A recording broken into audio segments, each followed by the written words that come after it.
I don't see it getting any better anytime soon. Why? Because the employment front doesn't look too rosy at this point in time. And secondly, person's debts are mounting even higher. So we're talking about, you know, a person who owes $5,000 today, in 2 years' time they're going $10,000. So the amount of debt is not going down, it's actually increasing. And the hole is getting bigger and bigger and bigger for persons. I think that there needs to be some way in which the creditors, the plaintiffs, need to find a way in which they could work with individuals who legitimately show that they want to pay the bills. I think the offshoot from this, and only maybe in the last year or so, I've heard very disturbing comments from persons who come to my court. Like, what you want me to do? Go out and commit a crime? What you want to do? You want me to go and sell drugs? You know? And the fact that people are actually saying that and verbalizing that in court makes me wonder whether or not they actually are thinking, consciously thinking about committing crimes so that they can pay the bills. I think that's the scary prospect for me, because the offshoot has to be that if you can't pay your bills, are you going to feel pressured to commit a criminal offense? And the fact that people are verbalizing that in court is worrying. That's first. Secondly, their children. Children who are unable to get things because of their parents are unable to afford things, whether or not they would turn to a life of crime.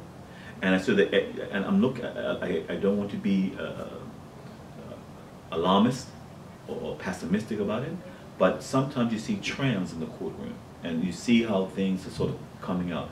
I think that if we don't arrest this problem, for want of a better word, if we don't arrest this problem, I think that the criminal courts are going to get fuller, because persons may turn to crime. And again, I'm not trying to be a drama king about this here, but you see these trends.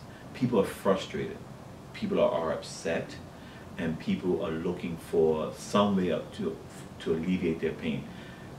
Thirdly, I find that people are unfortunately turning to either illicit substances and drugs.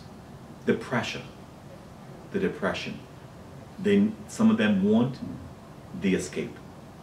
And I'm not trying to be alarmist, but I'm just hearing this from the comments I hear in my court. When people tell me that they're thinking about, you know, well, what do you want to do, commit a crime? People are telling me, you know, that they just can't handle it anymore.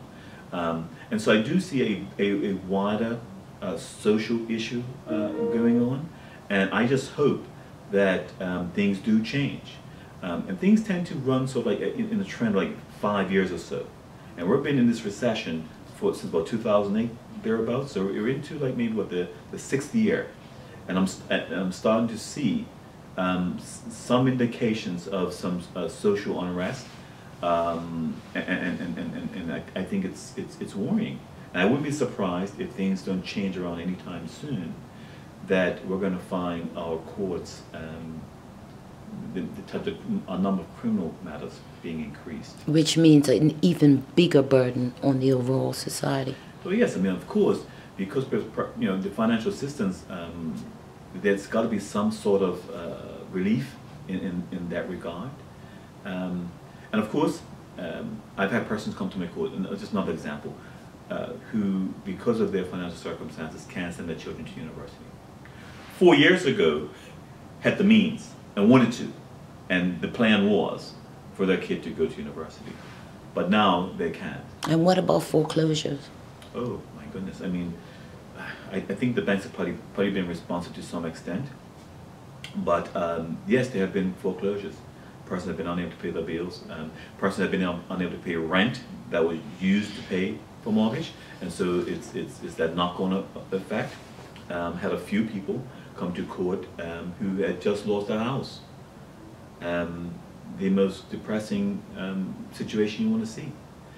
How do you deal with a person who, up until 4 years ago, everything was going swimmingly well, and then find themselves in court in what can be an embarrassing situation, and with their hopes and dreams that they had for themselves and for their children dashed, and being told by a judge, you know, that you must pay these bills.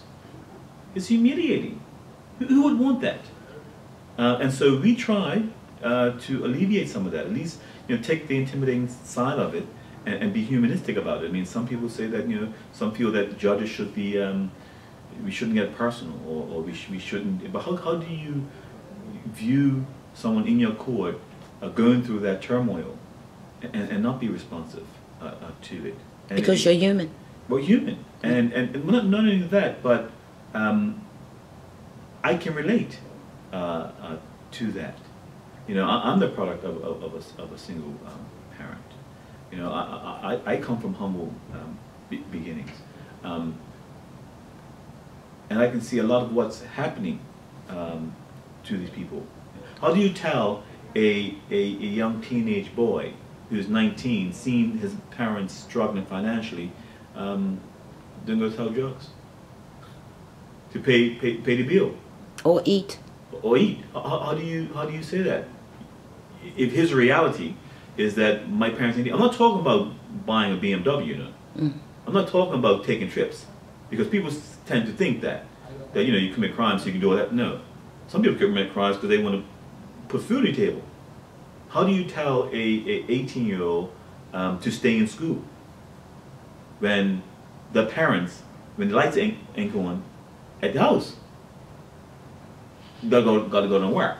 So that whole bigger social picture is now, well, how do we deal with that? Because now we're going to have a generation of people who are in, you know, 10 years' time are going to be unemployed or underemployed, or don't have the skills. Unemployable. Unemployable. How do you do that? And that's a reality. And, you know, I deal with persons. I mean, we have this sort of underbelly of this whole subculture thing that's going on that, you know, the public doesn't see very often. But I see it every day in my court. And it's not pretty. No one reports about that. No one reports about the hurt and pain that people are going through. You know, come to my court any day, particularly on Wednesdays and Fridays, and you'll see the hurt and pain. It's depressing. And people leave my court, and they may have their face may look okay, and they may put on a good image, but they're hurting inside. You know, they're tearing up inside, understandably and justifiably. They're hurting inside. So we as a community, I think, need to find some way, not just the courts, but also the courts and maybe, you know, other communities and other organizations and businesses, to see how we can sort of come together as all stakeholders in this problem and see how we can sort of alleviate some of this pain. I have not seen many lazy Bermudans in my court. You know, and that's another I think misconception that people have, that those who are in civil court are simply irresponsible and lazy and can't pay the bills. Not true. Far from the truth. Far from the truth. The person who comes before me want to work. They want to work, have worked for 30 years of their life, hard, you know, but they got hit by this wall, this economic wall, and are unable to work. So in no way, shape, or form have I seen any lazy Bermudans. People come to my courtroom, and the ones who come on a review, and will show me job search sheets, will show me letters that they have written, will show me CVs and curriculum vitae and resumes that they have sent out, will show me you know, tens of letters, rejection letters they have gotten. So it's not like they're lazy, you know. But you have to understand that, you know, after a while you get depressed and despondent. You know, but they keep pushing on. They keep pushing.